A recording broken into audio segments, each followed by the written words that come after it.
सुप्रभात। 10th class पाठ 4 निकालेंगे बेटे गद्य खंड का। मानवीय करुणा की दिव्य चमक। इसका पहला प्रश्न है, फादर की उपस्थिति देवदार की छाया जैसी क्यों लगती थी?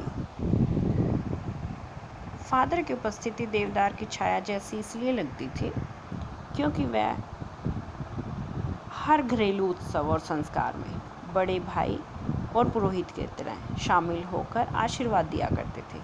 लेखक को अब भी याद है, जब उनका बेटा हुआ था तो उनके बच्चे के मुंह में अन्न का पहला दाना फादर बुल्के ने ही डाला था और दुख के समय में भी वो सबके साथ खड़े होते थे, उनके दुख में शामिल होते थे। इसीलिए उसे देखकर लेखक को फादर बुल्के की उपस्थिति देवदार की छाया जैसी लगती थी।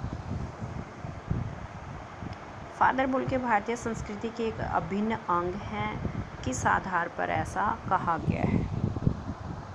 फादर बुल्के को भारतीय संस्कृति का एक अभिन्न अंग इसलिए माना गया है क्योंकि वह थे तो बेल्जियम शहर के, बेल्जियम यानी दूसरा रेम्स चैपल के बेल्जियम शहर के, लेकिन वहाँ से आकर भारत में बस गए थे और यहीं की संस्कृति में पूरी तरह से रच बस जाना उनका ये बताता है कि वे भारतीय संस्कृति के अभिन्न अंग थे। और वे सदा यह कहते थे कि भारत ही अब मेरा देश है, भारत के लोग ही उनके लिए सबसे अधिक अच्छे थे। भारत की सांस्कृतिक परंपराओं को पूरी तरह से उन्होंने पूरी तरह से कह सकते हैं उन्होंने अपना लिया था और अपने आप को भारतीय रंग में ढाल लिया था। उन्होंने यहाँ आकर राम कथा के उद्भव और विकास का शोध कार्य किया। उनका हिंदी में विशेष लगाव था और वे हिंदी को राष्ट्रभाषा के रूप में देखना चाहते थे। इसलिए हम कह सकते हैं कि वे भारतीय संस्कृति के एक अभिन्न अंग हैं। अगला प्रश्न है, पाठ में आए उन प्रसंगों का उल्लेख कीजिए जिनसे फादर बुल्के का हिंदी प्रेम प्रकट होता है। यानी हिंदी में उन्होंने क्या किया, ये आपको बताना है। फादर कामिल बुल्के के हिंदी प्रेम का सबसे बड़ा प्रमाण यह है कि उन्होंने सबसे अधिक प्रामाणिक अंग्रेजी हिंदी शब्दकोश तैयार किया। उन्होंने बाइबल का हिंदी में अनुवाद किया और ब्लू बर्ड नाम के नाटक का हिंदी में अनुवाद किया। उन्होंने इलाहाबाद से हिंदी में एमए किया। उसके बाद उन्होंने प्रयाग विश्वविद्यालय से रामकथा उत्पत्ति और विकास विषय पर शोध प्रबंध लिखा। वे परिमल संस्था से भी जुड़े रहे। वे सभी जगह पर अपना हिंदी प्रेम प्रकट करते थे। अगर कोई हिंदी भाषी हिंदी की अवहेलना करता था तो उन्हें बहुत दुख होता था।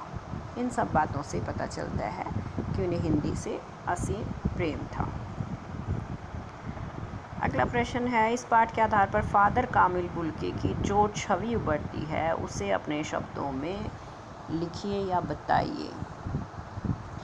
फादर कामिल बुल्के एक विदेशी भारतीय साधु के रूप में उभरकर हमारे सामने आते हैं, लेकिन वे बुल्के एक सन्यासी थे। फादर में सभी के लिए ममता और आत्मीयता का गुण कूट कूट कर भरा था। जिससे वो एक बार रिश्ता जोड़ लेते थे उससे कभी भी तोड़ते नहीं थे। उनका भारतीय भाषा से प्रेम, संस्कृति और साहित्य के प्रति जुड़ाव बहुत ज़्यादा था। फादर बुल्के अपने आत्मीयजनों के साथ सारे सुख दुख बांटते थे, उनके सुख दुख का ख्याल रखते थे। अपने व्यक्तित्व की महानता के कारण ही वे सभी के श्रद्धा के पात्र बने और वे हिंदी भाषा के प्रकांड विद्वान भी थे और हिंदी के विकास और उत्थान के लिए हमेशा तैयार रहते थे।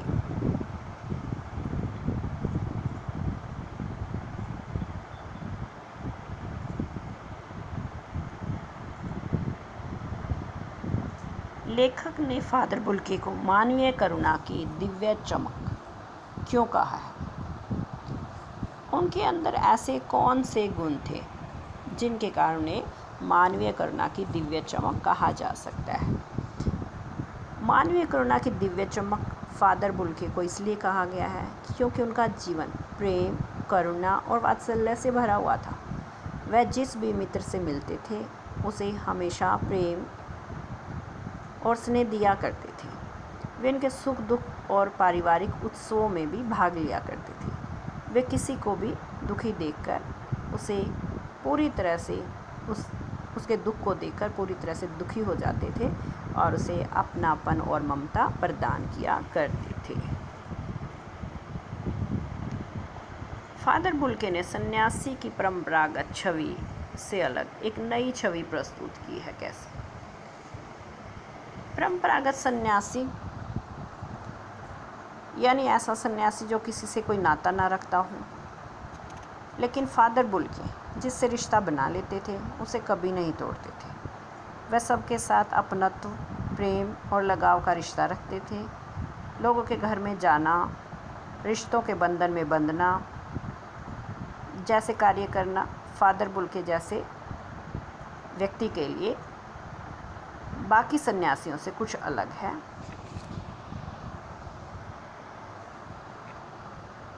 वह दूसरों के सुख दुख में हमेशा शामिल होते थे।